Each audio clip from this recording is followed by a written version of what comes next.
말씀을 함께 읽겠습니다. 말씀은 사무엘상 2장 35절 말씀입니다. 사무엘상 2장 우리 35절 말씀, 구약성경 412쪽입니다.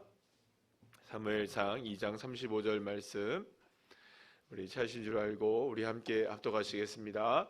내가 나를 위하여 충실한 제사장을 일으키리니 그 사람은 내 마음 내 뜻대로 행할 것이라. 내가 그를 위하여 견고한 집을 세우리니 그가 나의 기름 부음을 받은 자 앞에서 영구히 행하리라. 아멘. 옆에 있는 분들과 인사 나누겠습니다. 반갑습니다. 오늘 새벽에 주님 앞에 나온 여러분들 한 분 한 분들은 진심으로 축복합니다. 잠시 기도하겠습니다. 사랑과 은혜가 충만하신 우리 주 여호와 하나님, 오늘 이렇게 주님의 은혜 가운데 비전 새벽 예배로 주님 앞에 영광 돌리게 하시니 감사합니다. 하나님, 오늘 주님 앞에 나와 새벽을 깨우며 예배하는 우리 귀한 부모님 세대들, 또 자녀 세대들 주님께서 기억해 주시고 오늘 이 예배 가운데 풍성한 하나님의 은혜를 베풀어 주시옵소서. 말씀하여 주시고 그 말씀에 우리의 삶이 아멘으로 화답하게 하여 주게 하여 주시고 그 말씀을 통해서 우리가 다시금 하나님의 비전을 발견하고 또 우리의 삶이 변화될 수 있도록 주님께서 은혜를 베풀어 주시옵소서. 아버지 하나님 앞에 귀한 예물 올려드립니다. 감사의 예물 드립니다. 예배합니다. 또 주님 앞에 감사의 예물 드립니다. 주님만 영광 받으시는 예배가 되게 하여 주옵소서. 하나님의 은혜에 감사합니다. 하나님의 은혜에 감사합니다. 하나님의 감사드리며 기대합니다. 주님께서 채워주실 은혜에 감사합니다. 드려진 예물 위에 하나님 축복해 주시고 예물을 드린 손길들 주님께서 기억해 주셔서 하나님의 큰 영광과 은혜가 풍성하게 이루어지게 하시는 충만한 은혜가 있게 하여 주시옵소서. 모든 것을 주님 앞에 맡기며 예수님의 이름으로 기도드립니다. 아멘. 자, 오늘은 우리 제목 함께 읽어볼까요? 시작. 하나님이 일으키십니다 라는 제목으로 함께 은혜를 나누도록 하겠습니다. 지금 저희가 이제 새벽 예배에서 사무엘상을 우리가 함께 읽고 있는데요.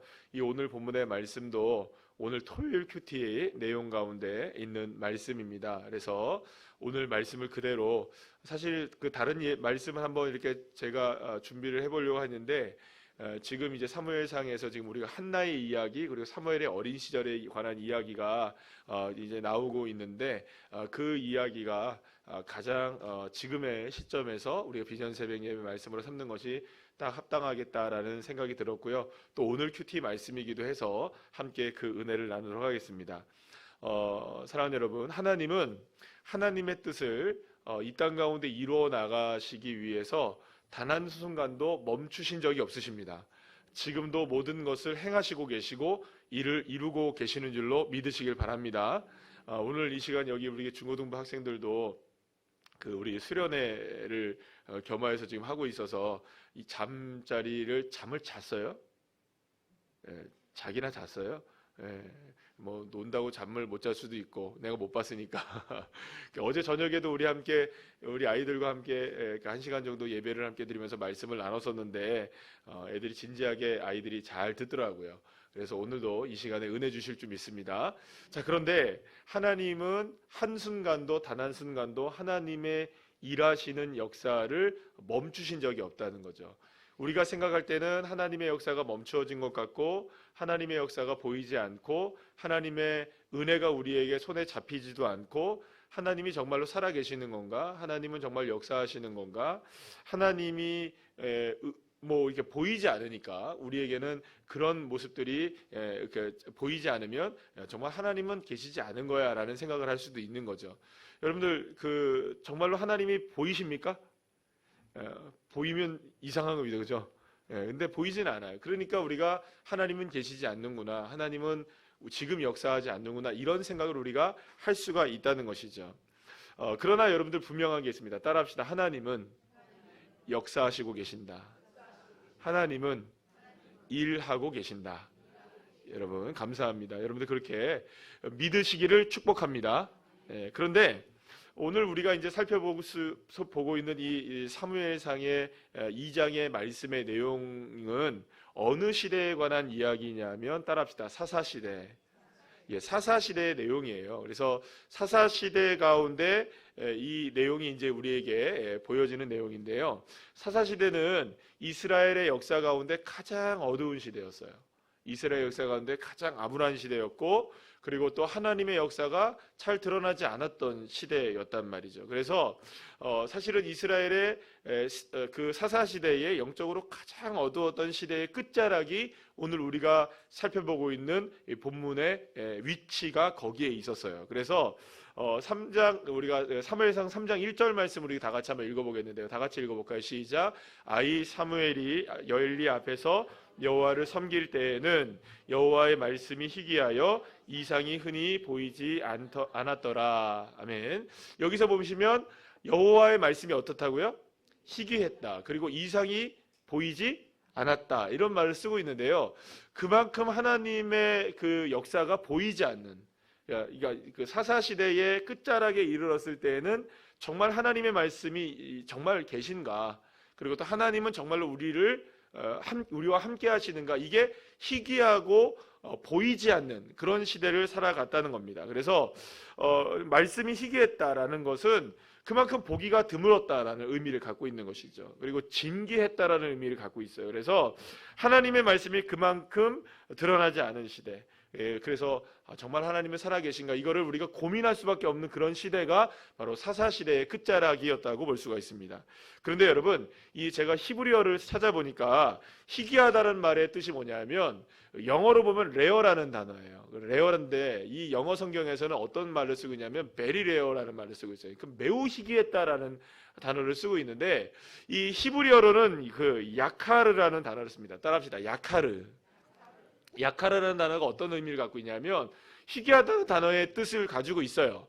그런데 여기에는 희귀하다가 어떤 의미를 갖고 있냐면 그냥 보이지 않기 때문에 희귀하고 드러나지 않기 때문에 없어 보이는 그런 게 아니라 정말로 귀중하고 빛나고 찬란한 거예요. 그러니까 너무너무나 귀중하고 빛나고 찬란해서 그게 잘 보이지 않는다라는 역설적인 의미가 있다는 거예요. 그러니까 여러분 생각해 보면 보석 가운데 가장 값이 나가는 보석이 뭐예요? 다이아몬드잖아요. 그 다이아몬드. 그러면 여러분, 다이아몬드는 희귀합니까? 아니면 널브러져 있습니까? 희귀하죠. 왜 희귀하다고 얘기하죠? 찾아지지? 그러면 찾아지지 않는다고 해서 그게 없나요? 있어요. 보이지 않을 뿐이고 발견하지 않을 뿐인 거죠. 너무나 귀중하기 때문에 발견하지 않게 되는 거죠. 못 발견하고 있는 거예요. 너무나 찬란하기 때문에 볼 수가 없는 거라는 거죠. 그럼 여러분 한번 생각해 보세요. 그 태양을 여러분 눈으로 잘 바라볼 수 있을까요? 없을까요? 우리와 함께 늘 있잖아요.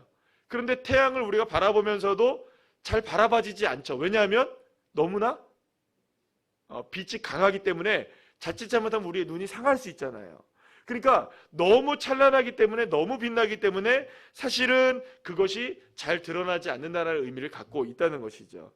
사랑하는 여러분, 그러니까 성경에서 말하고 있는 이 희귀하다, 드러나지 않다, 이런 말은 없기 때문에 보이지 않는다는 말이 아니라, 지금 사라졌기 때문에 볼 수 없다는 말이 아니라 드러나면 드러나게 되는데 잘 드러나지지는 않지만, 그게 드러나기만 하면 어떻게 드러난다? 찬란하게 드러나고, 밝히 드러나고, 귀하게 드러나고, 멋지게 드러나고, 빛나게 드러난다는 것을 의미한다는 것이죠. 자, 그러니까 만약에 발견되기만 하면 그 놀라운 일이 벌어지는 거예요. 자, 그렇습니다. 이렇게 하나님은 우리에게 늘 양면적인 의미가 있어요. 뭐냐 하면 잘 드러나지는 않지만 드러나기만 하면 대박이 나는 거예요. 그러니까 한쪽에서는 굉장히 칠흑 같은 어두운 가운데 있는 것 같아 보이지만, 그러나 그러한 순간 속에서도 찬란하신 여호와 하나님의 역사는 여전히 존재하고 계시고, 그리고 거기서 역사하고 계신다는 것이죠. 그러니까 믿음이란 우리에게 어떤 것이 필요하냐면 이런 겁니다. 상황이 좋지 못하고, 우리가 너무나 어둡고, 우리의 전망이 밝지 않을 수도 있고, 지금 내가 경험하고 있는 삶이 꿈도 사라져버리고 모든 것이 보이지 않는 그런 순간이라 할지라도 하나님은 찬란하게 역사하신다. 하나님은 하나님의 영광을 드러내신다. 하나님은 빛나고 계신다. 여러분 이걸 믿으시길 바랍니다. 그러면 여러분 우리가 이런 믿음을 가져야 되는 거예요. 하나님이 지금 보이지 않아도 하나님은 역사하신다는 믿음을 가지고 누구를 찾는 모습들이 있어야 되는 걸까요? 하나님을 찾아가는 모습들이 있어야 되는 거예요. 그러니까 여러분들 우리가 보통 신만이라고 여러분들 아시죠? 신만이가 뭐예요? 산삼을 캐러 다니는 사람. 그리고 광부들은 뭘 캐는 사람? 광물을 캐는 사람. 그런데 거기에서 딱 캤는데 뭐가 나오는 거예요? 다이아몬드가 나오는 거예요. 자, 그러면 여러분 생각해 보세요. 누군가는 캐야 되겠죠. 누군가는 발견하러 떠나야겠죠. 가만히 있어서는 발견되지 않는 거예요. 이게 중요한 거예요. 그러니까 아무리 세상이 어둡고 전망이 나쁘고 지금 우리의 상황이 좋지 못한다 할지라도 누군가는 캐내는 사람이 있어야 되는 거예요. 따라합시다. 캐내야 한다. 캐내야 한다. 이 캐내는 작업이 뭐냐? 우리가 따라합시다. 믿음. 이걸 우리가 믿음이라고 얘기하는 거예요. 그러니까 가만히 머물러 있어서는 절대 이 다이아몬드를 얻을 수가 없고 산삼도 얻을 수가 없고 하나님을 만날 수가 없다는 거예요. 왜냐하면 희귀하니까. 그러나 희귀하다 할지라도 캐내는 사람에게는 역사가 일어나는 줄 믿으시길 바랍니다. 그래서 여러분 우리가 이거를 신앙이라고 얘기한다는 거. 그래서 진정한 신앙인, 정말로 믿음을 갖는다는 것이 어떤 것이냐? 되고 안 되고의 문제가 아니라는 거예요. 어둡고 안 어둡고의 문제가 아닌 거예요. 그래서 우리에게는 이런 믿음이 필요한 겁니다. 자, 어둡기 때문에 그냥 우리가 나가지 말자. 우리가 할 게 없으니까 가만히 있자. 이게 아닌 거예요. 그런 상황에서도 우리는 일어나야 되는 거죠. 일어나서 밖으로 나가야 되고, 일어나서 기도의 자리에 있어야 되고, 일어나 깨어 있어야 되고, 비몽 사몽이어도 주님 앞에 나오고. 그러니까 이렇게 주님 앞에 일어나는 사람들에게, 뭔가를 내가 하기 위해서 일어나는 사람들에게 어떤 역사가 일어나게 되느냐? 캐내어지는 역사가 있게 되는 거예요. 여러분 따라합시다. 희귀해도 일어납시다. 여러분들 정말로 일어나셔야 되는 거예요. 깨어나셔야 되는 거예요. 사무엘상은 그런 역사를 우리에게 보여주고 있는 거예요.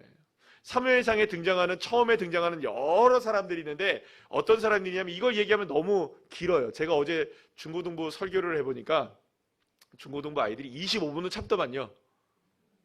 정확하게 25분은 참아주더만요. 그런데 25분부터 갑자기 애들이 좀비가 되기 시작하는 거예요. 몸이 돌아가기 시작하더라고요. 그래서 제가 한 35분, 40분 정도 말씀을 전했는데 그 다음에 15분은 제가 어떻게 지냈는지 모르겠어요. 가장 중요한 부분이었는데 막 원고 다 뛰어넘고 막 그렇게 해버렸어요. 왜냐하면 애들이 죽을 것 같아요. 제가 보니까 애들이 가만히 있으면 정말 죽어가더라고. 그 모습을 보면 저도 죽을 것 같고 그래가지고 그냥 한 45분 정도에 끝났어요. 우리 진우는 못 들었기 때문에 제가 오늘 다시 해주기로 했거든요. 45분. 자, 근데 그러니까 여러분들 한번 오늘 이제 우리 친구들 여기 있는데 이렇게 하나님 앞에 나와서 다 이야기를 하려면 오늘 사무엘상 이야기를 하려면 힘들지만 아이들이 이제 큐티를 하셨을 것이라고 제가 믿고요. 사무엘상의 내용이 앞에 내용에 보면은 여러 사람들이 등장을 하게 되는데 사무엘도 나오고 그 다음에 사무엘의 어머니인 한나도 나오고 거기에 비견되게 어떤 사람들이 나오게 되냐면 제사장 엘리의 가족들이 나와요. 그러니까 제사장 엘리가 참 믿음이 좋아야 되는 사람인데 엘리가 믿음이 좋지 못하니까 또 그의 자녀들인 두 아들이 나오는데 따라합시다. 홈니, 비느하스 이 두 사람이 나오게 되는데 이 두 사람 아들들이 완전히 제사장인데 이 두 사람도 제사장인데 이 두 사람이 어떤 제사장이냐? 완전히 타락한 제사장이야. 너무너무 심각하게 타락을 했어요.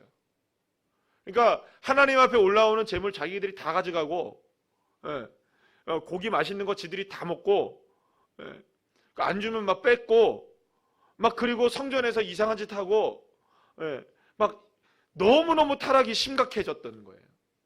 그리고 그것을 그대로 누가 방치하느냐? 아버지 엘리 제사장이 방치하고 있는 거예요. 그러니까 죄악이 너무너무 심각했어요. 그러니까 그 엘리의 가족만 보게 되면 사사시대가 얼마나 어두웠는지를 볼 수 있게 되는 거죠. 자, 그런데 거기에 반대로 어떤 가족이 있었냐면 한나의 가족이 있었던 거예요. 한나는 기도하는 어머니였어요. 그런데 그 기도하는 어머니에서 누가 태어나게 되냐면 사무엘이라는 아들이 태어나게 된 거예요. 그런데 이 사무엘의 가정과, 그러니까 한나의 가정과 엘리의 가정이 이렇게 너무 대립적인 모습으로 나오게 되는데, 그래서 하나님은 이 엘리의 가문을 이제 멸하시기로 결정을 하시는 거예요. 자, 오늘 본문에 보면 27절에서 36절까지의 이제 내용이, 그 35절을 우리 오늘 본문 말씀 읽었잖아요. 그죠? 근데 그 내용이 전체가 그런 내용으로 되어 있어요. 오늘 큐티도 그런 내용이고요. 그래서 하나님이 보내셨어요. 하나님이 누굴 보내시냐? 하나님의 사자를 보내세요. 하나님의 영을 보내셔가지고 하나님이 오셔서 누구를 찾아오냐면 엘리를 찾아오시는 거예요. 여러분, 하나님의 역사가 희귀했던 시대죠? 그리고 하나님의 역사가 잘 보였습니까? 안 보였습니까? 안 보이는데 직접 누가 나오신 겁니까? 하나님이 누구를 찾아오셨느냐? 엘리를 찾아오신 거예요. 제사장을. 여러분, 그러니까 여기서 우리가 이렇게 생각해야 돼요. 오죽 답답했으면 하나님이 찾아오셨을까? 그래서 어떤 얘기를 하냐면 너 죽을 거야. 그리고 네 아들 둘도 죽을 거야. 왜냐하면 너희들이 지은 죄가 너무 심각해. 더 이상은 너희들을 그냥 내버려둘 수가 없어. 그래서 이 엘리와 그 아들 두 홈리와 비느하스를 죽이기로 하나님께서 말씀을 전하세요. 그러면 여러분, 그 얘기를 들으면 마음이 어떨까요, 여러분? 정말 보들보들 떨려야 될 거 아니에요. 그냥 할렐루야 그러실 거예요? 이건 아니잖아요, 그죠? 그러면 이 상황 속에서 너무나 충격적인 이야기를 엘리가 들었을 텐데, 그러면 그때라도 바꿔야 될까요, 안 바꿔야 될까요? 바꿔야 되잖아요. 목사님이 건강이 좋지 않다고 하니까 뭐라고 했냐면 살 빼라고. 사람 빼면 내가 이게 건강 더 나빠지면 이제 큰일 난다고. 지난해 5월 달에 제가 그 얘기를 들었어요. 그러면 그 얘기를 듣고 아유 급하군요. 그렇게 살아야지 어떻게 하겠어요. 그렇게 살아야 되나요? 아니면은 살을 빼야 될까요? 그렇게 돼야죠. 만약에 여러분들에게도 지금 뭔가 급한 일이 벌어진다, 뭔가 다급한 일이 벌어진다, 이게 생명에 관한 문제다, 그러면 해야 돼요, 안 해야 돼요? 해야죠. 바꿔야죠. 근데 엘리와 두 홈리와 비느하스의 아들은 바꾸지 않았어요. 결국에는 나중에 죽어요. 한날에 다 죽어요. 두 아들이 한날에 죽고, 전쟁에 나갔다가 죽고, 그 소식을 들은 아버지는 뒤로 자빠져가지고 목이 부러져 죽고, 한날에 모든 가족들이 다 죽어버린다. 여러분, 그러면 우리가 이거 생각해야 돼요. 하나님께서 지금까지 참으셨잖아요. 근데 갑자기 하나님이 나타나셨잖아요. 그러면서 하나님께서 이 엘리에게 너도 죽고 자녀들도 죽는다라는 얘기를 해주신 이유가 뭘까요? 그러면 하나님이 죽이시는 목적도 분명히 있겠지만, 심판하시는 목적도 있겠지만, 따라합시다. 기다려주신다. 기다려주신다는 의미가 있다는 거죠. 왜요? 뭐가 일어나도록, 회복이 일어나도록, 다시금 고칠 수 있도록, 누구를 발견하도록, 하나님을 발견하도록, 하나님의 뜻에 따라 살기를 바라며 일어나기를, 다시금 회복되기를 하나님이 원하신다는 것을 여러분들 기억하셔야 됩니다. 그럼에도 불구하고 끝까지 회개하지 않았기 때문에 엘리와 두 아들 홈리와 비느하스는 결국 버림을 받게 되고 죽게 되는 끔찍한 상황을 맞이하게 되는 거예요. 자, 그런데 여러분, 이러한 상황이라면 세상은 어두워요. 그죠? 너무너무나 혼미한 시대인 거예요. 그러나 그런 상황 속에서 하나님이 어떤 말씀을 전해주시느냐? 이렇게 타락한 상황 속에서 어떤 하나님의 역사가 있느냐? 그들의 모습을 닮아가지도 않았고, 그들의 영향력 아래 있지도 않았고, 오히려 하나님은 물론 사람들에게 사랑을 받고 인정을 받고 은총을 입었던 사람이 있었던 거예요. 그러니까 모든 것이 다 어둡다고 해서 어두운 것만은 아니라는 것. 누군가는 거기에서 희귀하지만 빛나게 된다는 것. 모든 사람들이 다 어두워요, 지금 이렇게. 그러나 다 그런 것만은 아니라는 것. 그리고 말씀이 희귀하고 이상이 흔히 보이지 않았던 그 상황 속에서도 사무엘이라는 이 자녀는 그렇게 살아가지 않았던 것입니다. 시대가, 사랑하는 여러분, 아무리 어둡고 우리의 전망이 어둡다 할지라도 하나님은 사무엘과 같은 하나님의 사람들을 다시금 일으켜 세우시기를 원하시는 줄로 믿으시길 바랍니다. 그래서 여러분, 하나님의 꿈은 뭐냐 하면 하나님의 집을 견고하게 세워나갈 사람, 하나님을 뜻을 이 땅 가운데 이룰 사람. 따라합시다. 하나님의 뜻을 이 땅 가운데 이룰 사람. 하나님이 그 사람을 찾고 계시는 거예요. 제가 어제 중고등부 친구들과 함께 말씀을 전하면서 비전에 관한 얘기를 했어요. 꿈과 비전은 같아요, 틀려요? 달라요. 꿈과 비전은 다른 말이에요. 우리가 보통 많은 사람들이 꿈과 비전을 동의어로 생각하는데 꿈은 자꾸 바뀌어요. 우리 중고등부 친구 중에 한 명이 대통령이 된다고 하는데 우리 교회에서 대통령 나옵니다. 우리 김인호 지사님이 어렸을 때 대통령이 꿈이었다는데 이루지 못했지만 제자들이 이룰지로. 그러나 그 꿈이 이루어질 수도 있고 이루어지지 않을 수도 있어요. 그러니까 꿈이라는 거는 변화가 무쌍해요. 그런데 비전은 변하지 않는 거예요. 그래서 비전을 뭐라고 얘기했냐면 진우가 이것만 잘 들으면 40분 안 들어도 되거든. 비전은 뭐냐면 하나님을 알아가는 게 비전인 거예요. 그러니까 하나님이 비전인 거죠. 그러니까 비전이라는 거는 꿈 위에 있는 거예요. 그래서 꿈을 움직이는 게 뭐예요? 비전인 거죠. 그러니까 아무리 꿈을 잘 꿔도 비전이 없으면 꿈은 날마다 어떻게 되는 거예요? 깨져버리는 거예요. 그러면 비전을 가져야 돼요. 비전. 누구를 알아야 되냐? 하나님을 알아야 되는 거죠. 그러니까 여러분, 아무리 우리가 혼미하다 할지라도 우리 중고등부 친구들이 이제 앞으로 자라나게 될 우리 그 기성세대가 될 시간들이 한 20년, 30년 남았거든요.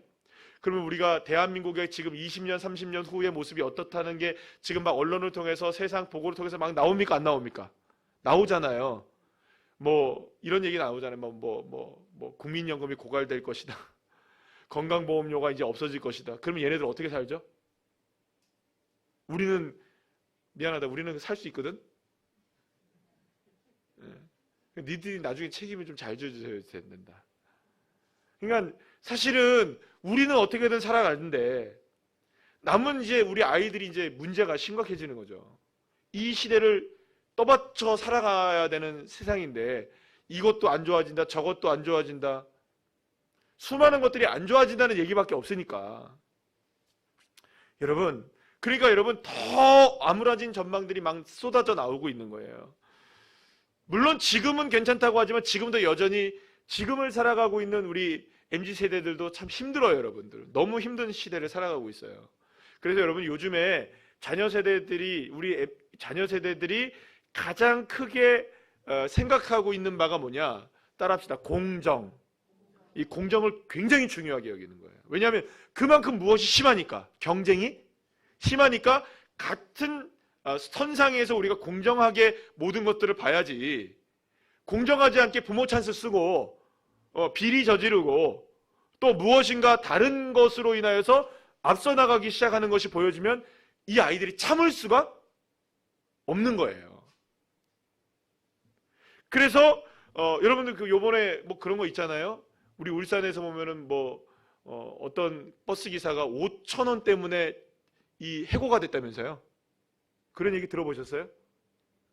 5,000원을 이게 뭐 잘못 이렇게 돼가지고 이게 이 요금을 잘못 계산돼가지고 5,000원을 이게 입금이 된 거예요. 뭐가 된 거예요. 근데 이게 횡령이 돼가지고 버스 기사에서 해고가 됐어요. 이게 법으로도 안 된 거예요. 이게 결국에는 5,000원으로 해고가 된 거예요. 근데 여러분들 들으셨죠? 50억 받고도 그게 뇌물이 아니래잖아요.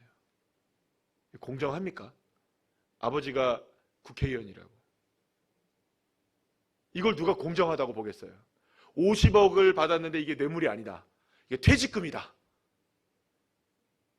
우리도 50억 퇴직금 받았으면 좋겠다. 이게 다. 할렐루야. 그런 직업들을 가지시기를 축복합니다. 불법 말고 누가 그냥 툭 던져주는 그런 거 말고 열심히 일해가지고 50억 이상의 퇴직금을 받으시기를. 그때는 아멘 해야 되는데. 어제 얘기했잖아요. 아멘이 뭐라고. 그렇게 될 줄로 믿습니다. 그러니까 여러분 아무리 상식과 공정을 외쳐도 우리 주변에서 들려온 소식은 우리는 너무나 허탈하게 만드는 일들이 많은 거예요. 그래서 좌절감에 빠지게 되고 실망하게 되고 주저앉게 되는 일들이 얼마나 많은지 몰라요. 꿈이라는 단어, 비전이라는 단어를 잃어버린 세대를 우리 젊은 친구들이 다 살아가고 있단 말이죠. 그래서 이 아이들, 우리 지금 젊은 아이들 세대들 모두가 다 너무너무나 열심히 살아가거든요. 이 아이들처럼 여러분들 공부 열심히 하는 아이들 봤어요, 여러분? 우리들도 공부를 열심히 했다고 하지만 지금 이 아이들처럼 열심히 하는 아이들 세대 너무 힘들어요. 너무너무 열심히 공부하거든요. 너무 치열하게 살아가거든요. 그런데 여러분, 우리의 자녀들이 정말로 대가조차 정당하게 받지 못하는 시대를 우리가 살아가고 있다면, 그래서 어두운 시대라면, 여러분 바로 이러한 세대야말로 무엇이 필요하느냐? 희귀한 것들이 필요한 시대인 거죠. 희귀하지만 빛날 수 있는 것. 그래서 여러분, 오늘 이 시간 우리의 자녀들 물론이거니와 우리 모든 부모님 세대들 모두가 다 우리의 자녀들이 이곳에 있든 없든, 멀리 있든 가까이 있든 여기에 함께 있든, 우리의 자녀들 모두가 다 정말로 아무리 희귀한 하나님의 은혜가 보이지 않는 시대라 할지라도 하나님은 누군가를 일으키셔서 하나님의 역사를 세워나가길 원하신다는 것을 믿고, 우리의 자녀가, 내가 그런 믿음의 사람이 되시기를 간절히 소망합니다. 그런데 여러분, 이게 그냥 이루어지는 게 아니에요. 단지 공부 잘하고 좋은 학교 가고 직장 잘 들어가고 이것을 뛰어넘는 역사가 있어야 되는 거예요. 똑같은 시대에 똑같은 모습으로 살아가면 똑같이 어두워질 수밖에 없는 거예요. 누군가가 일어나야 되는데 누군가를 향해 일어나야 되냐면, 따라합시다. 하나님을 향해 일어나야 한다. 그러면 이 하나님을 향해 일어나는 일이 어떻게 가능하느냐? 사무엘을 향해서 지금 하나님이 그렇게 일으키신다고 말씀하고 계시는 거거든요. 그러면 그 누가 그렇게 이런 하나님의 역사를 일으킬 수 있는 역사가 일어나게 되느냐? 따라합시다. 기도 외에는 다른 방법이 없는 거예요. 한나가 자녀를 위해 기도하고, 어머니가 하나님 앞에 자녀를 위해서 눈물로 기도하고, 그렇게 되었을 때에 하나님께서는 하나님의 나라를 일으킬 수 있는 사람으로 누구를 세워주게 되냐면 사무엘을 세우시게 되는 거예요. 사랑하는 여러분, 우리 부모님 세대들 특히 자녀를 위해서 포기하지 않고 기도하시기를 축복합니다. 지금은 비록 희미하고 희귀하지만, 보이지 않지만, 그러나 언젠가는 하나님 우리의 자녀를 통해서 이 기도를 응답하시고, 그러니까 여러분, 눈으로 우리가 볼 때에는, 제가 어제 이제 중고등부 아이들이 말씀을 듣는데 이 아이들이 말씀을 안 듣는 것 같아요. 그래서 좀 답답해요. 그런데 말씀을 안 듣는 것 같아서 답답해서 막 엎드려져 있기도 하고 막 그러는데요, 순간순간 아이들이 어떤 리액션을 살짝 보이는 줄 아세요? 진짜 제가 그것 때문에 어떻게 40분을 견뎠지. 어떻게 하는 줄 아세요? 딱 이렇게 고개를 이거 막 이러고 있다가도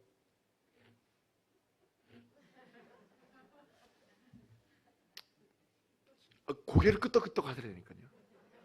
아니 제가 착각한 걸 수도 있어요. 이 아이들이 막 이러고 막 이러고 할 수도 있는데, 저는 그렇게 느꼈거든요. 지금 그래도 말씀에 반응하는 거겠지. 제가 착각을 했는 줄 모르겠지만 제가 볼 때는 그래도 진지하게 한두 군데는 듣더라고요. 희귀하게 듣더라고요.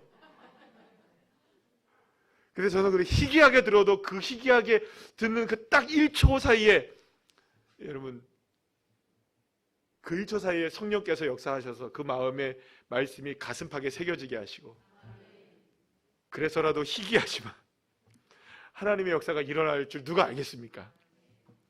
그래서 저는 포기하지 않는 거예요. 우리 아이들을, 우리 자녀들을 포기하지 않고.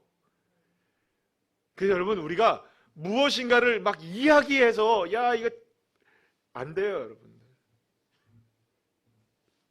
안 돼요. 우리 선생님들도 어저께 힘들었어요. 아이들을 보면서 너무 힘든 거예요. 왜냐하면 우리 어른 세대 같이 말을 듣느냐? 말 안 들어요, 여러분.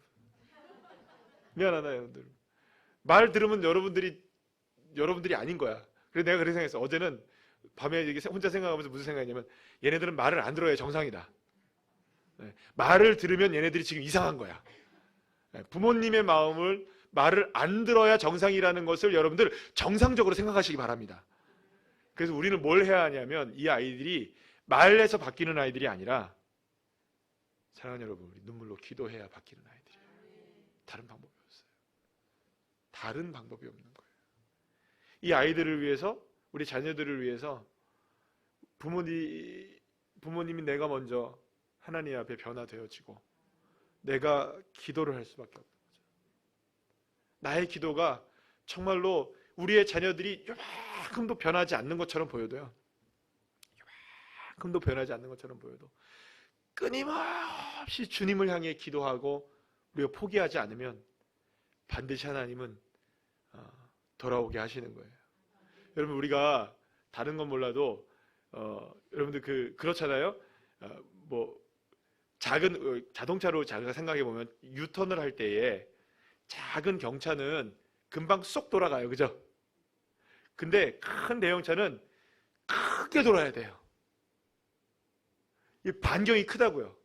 그러면 더 큰 거 한번 생각해요. 커다란 배가 한 바퀴를 돌려면 그게 도는 것처럼 보일까요? 안 도는 것처럼 보일까요? 처음에는 안 도는 것처럼 보이는 거예요. 그러나 주님이 지금 돌리고 계시는 거예요. 왠 줄 아세요? 이 아이들이 너무나 큰 아이들이기 때문에. 큰 아이들은 기도가 많이 필요한 거예요. 하나님의 역사를 일으키시는데 한나처럼 기도가 돼야 되지 않겠어요? 그러니 여러분, 우리의 자녀들을 위해서 눈물로 기도하는 것은 하나님이 다 기억하세요. 자녀들을 바꿀 수 있는 단 한 가지, 이상이 보여지고 희귀하지만 역사가 일어나게 될 수 있는 유일한 한 가지의 방법이 뭐냐? 기도밖에 없는 거예요. 그래서 오늘 이 시간에도 기도하는 겁니다. 그래서 부모님들은 자녀를 위해서 기도하고, 자녀들 여러분들은 나의 삶도 그렇게 변화될 수 있도록, 이 시대를 뚫고 일어나는 사람이 될 수 있도록 따라합시다. 일어나자. 일어나야 되는 거예요. 하나님께서 하나님의 뜻을 이 땅 가운데 이루어갈 수 있는 믿음의 사람들로 저와 여러분, 우리의 자녀들 모두를 세워지실 줄로 믿습니다.